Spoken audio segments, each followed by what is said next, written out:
दोस्तों, ईरानी supreme leader Ayatollah Ali Khamenei की मौत के बाद ईरान पूरी तरह आग बबूला नजर आ रहा है। ईरान ने इजराइल पर 1 मार्च को बड़ा हमला किया है। इजराइल के बेत शेमेश शहर में ईरानी बैलिस्टिक मिसाइल हमले में मरने वालों की संख्या बढ़कर 9 हो गई है। Islamic revolutionary guard corpus IRGC ने ऐलान किया है कि ऑपरेशन ट्रू प्रोमिस 4 के तहत उसने 7वीं और 8वीं मिसाइल लहर शुरू कर दी।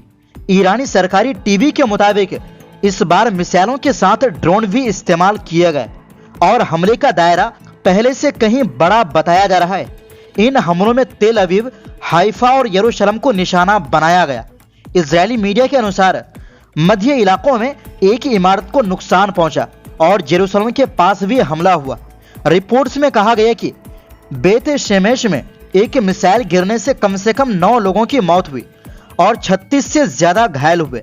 शहर के मेयर के अनुसार करीब 20 लोग लापता बताए जा रहे हैं, यानी मरने वालों की संख्या बढ़ सकती है। हमले में कई रिहायशी यूनिट तबाह होने की खबर है। हमले के बाद क्या स्थिति हुई है आप खुद देख सकते हैं। हर तरफ तबाही का मंजर है। यह सब ईरानी मिसाइल का पावर है। दावा किया जाता है कि मिसाइल रिहायशी इलाके में गिरी जिससे भारी नुकसान हुआ। हालांकि कुछ रिपोर्ट में बताया जा रहा है ये इजराइल का शेल्टर थे जिसे ईरानी मिसाइल नेस्त नाबूद कर दिया और इजराइल का एडवांस एयर डिफेंस सिस्टम भी ईरानी मिसाइल को रोकने में नाकाम रहे। सर्च एंड रेस्क्यू टीमें और मेडिकल स्टाफ मौके पर तैनात थे। तेल अवीव के उत्तर में यारकोन इलाके में भी सीधा हमला होने की बात कही गई।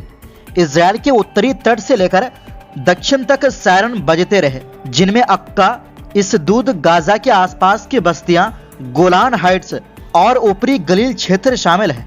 डेड सी इलाके में भी ड्रोन घुसपैठ की आशंका पर अलर्ट जारी किया गया। इसी बीच अमेरिका इजराइल की संयुक्त कार्रवाई के तहत तेहरान पर नए सिरे से हमला हुआ, जहां लगातार धमाकों की आवाजें सुनी गई।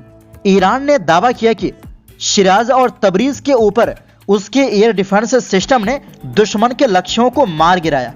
तनाव खाड़ी के समुद्री रास्तों तक फैल गया है। ईरानी टीवी ने जलते हुए एक तेल टैंकर की तस्वीरें दिखाई और दावा किया कि वो होर्मुज जलदमरुमदी से गैर कानूनी तरीके से गुजर रहा था। वहीं ब्रिटेन की समुद्री निगरानी एजेंसी UKMTO के हवाले से खबर आई कि ओमान के कुमजार के पास एक जहाज से जुड़ी घटना हुई, लेकिन चालक दल सुरक्षित निकाल लिया गया। रॉयटर्स के अनुसार कई मालवाहक जहाज और करीब 100 तेल टैंकर होर्मुज से बाहर UAE और ओमान के तट के पास इंतजार कर रहे हैं। रियाद, दुबई, अबू धाबी और दोहा में भी धमाकों की खबरें आई। अबू धाबी में इजरायली दूतावास को निशाना बनाया गया है। बहरीन में अमेरिकी ठिकानों को मिसाइल और ड्रोन से निशाना बनाने की बात कही गई, जबकि वहां के गृह मंत्रालय ने मनामा के क्राउन प्लाजा होटल पर हमले की पुष्टि की।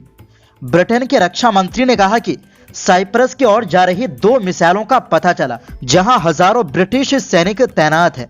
ये पूरा टकराव 28 फरवरी को शुरू हुआ, जब अमेरिका और इजराइल ने ईरान पर हमला किया। इजरायली प्रधानमंत्री बेंजामिन नेतन्याहू ने इसे अस्तित्व के खतरे को खत्म करने की कार्रवाई बताया। हमलों में तेहरान, कोम, तबरीज और खुर्रम शहर जैसे शहर निशाने पर रहे। रविवार तड़के ईरानी टीवी ने पुष्टि की कि सुप्रीम लीडर अली खामेनी के हमलों में मौत हो गई। सरकार ने 40 दिन का राष्ट्रीय शोक घोषित किया।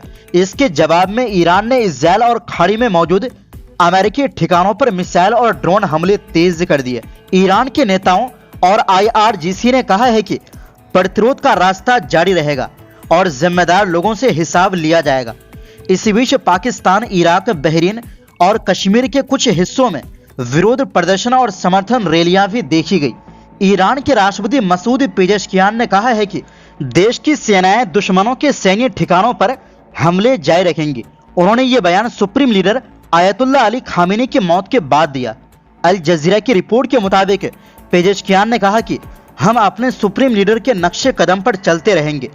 पेजेशकियान के बयान को ईरान के सरकारी टीवी चैनल पर ब्रॉडकास्ट किया जा रहा है। वहीं ईरान के विदेश मंत्री अब्बास अरागची ने अल जजीरा को दिए इंटरव्यू में कहा कि सुप्रीम लीडर अली खामेनी की मौत के बाद देश में संवैधानिक प्रक्रिया के तहत ही अगला कदम उठाया जा रहा है और सब कुछ कानून के मुताबिक और व्यवस्था में है। उन्होंने बताया कि ईरान के संविधान में ऐसे हालात के लिए साफ प्रक्रिया तय है। उसी के अनुसार एक टेम्पोररी ट्रांजिशन काउंसिल यानी संक्रमण परिषद बनाई गई।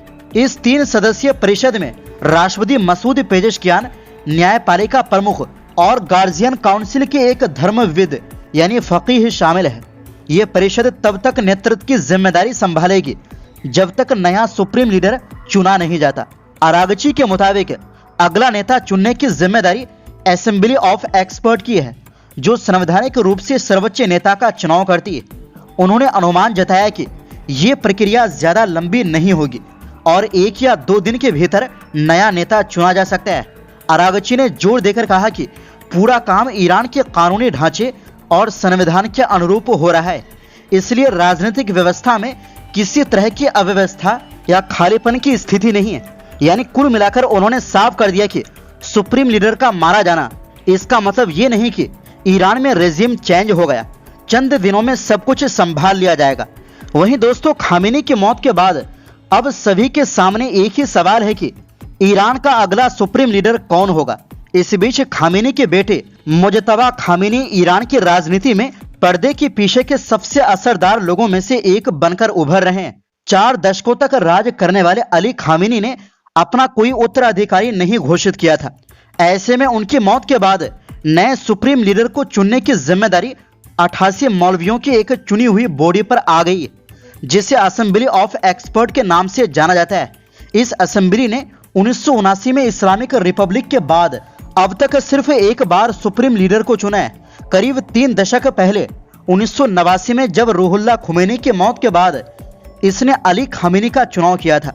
शनिवार को हुए शुरुआती हमले में केवल खामेनी की ही मौत नहीं हुई, बल्कि ईरान के 40 बड़े अधिकारी मारे गए। इनमें IRGC के commander in chief, army chief of staff, रक्षा मंत्री और खामेनी के शीर्ष सलाहकार शामिल हैं। इस बीच ईरान में इस बात को लेकर अटकलें तेज हो गई है कि क्या मुजतबा अपने पिता की जगह ले सकते हैं। मुजतबा खामेनी का नाम ईरान के भविष्य के शक्ति के केंद्र की तरफ तेजी से आगे बढ़ रहा है। 56 साल के मुजतबा ईरान के मारे गए सुप्रीम लीडर अली खामेनी के दूसरे बेटे हैं। मुजतबा के पास कोई वास्तविक शक्ति नहीं है, लेकिन उन्हें पर्दे के पीछे बहुत असरदार माना जाता है। CNN की रिपोर्ट के अनुसार मुजतबा के देश के सबसे ताकतवर military force Islamic revolutionary guard core IRGC के साथ ही इसके बासिज वॉलंटियर पैरामिलिट्री फोर्स के साथ के मजबूत संबंध है। क्रांति के समय में पढ़ाई करने वाले मुजतबा ने अपने पिता के सुप्रीम लीडर बनने के बाद ईरान इराक युद्ध के दौरान काम किया था। मुजतबा ने अपने पिता के अंदरूनी सर्कल में अहम गेट कीपर के रूप में देखा जाता है, लेकिन शिया मौलवी वाले ईरान में बेटे को पिता का वारिस बनाए जाने को नापसंद किया जाता है, जो उनकी राह में रोड़ा बन सकता है। एक मुश्किल यह है कि मुजतबा कोई बड़े मौलवी नहीं है, वहीं अपने पिता की तरह उनकी शासन में कोई आधिकारिक भूमिका नहीं है। आयतुल्लाह खामेनी सुप्रीम लीडर बनने के पहले ईरान के राष्ट्रपति रह चुके थे। तो दोस्तों, फिलहाल के लिए इस रिपोर्ट में बस इतना ही। फिर मिलते हैं एक नई रिपोर्ट्स के साथ।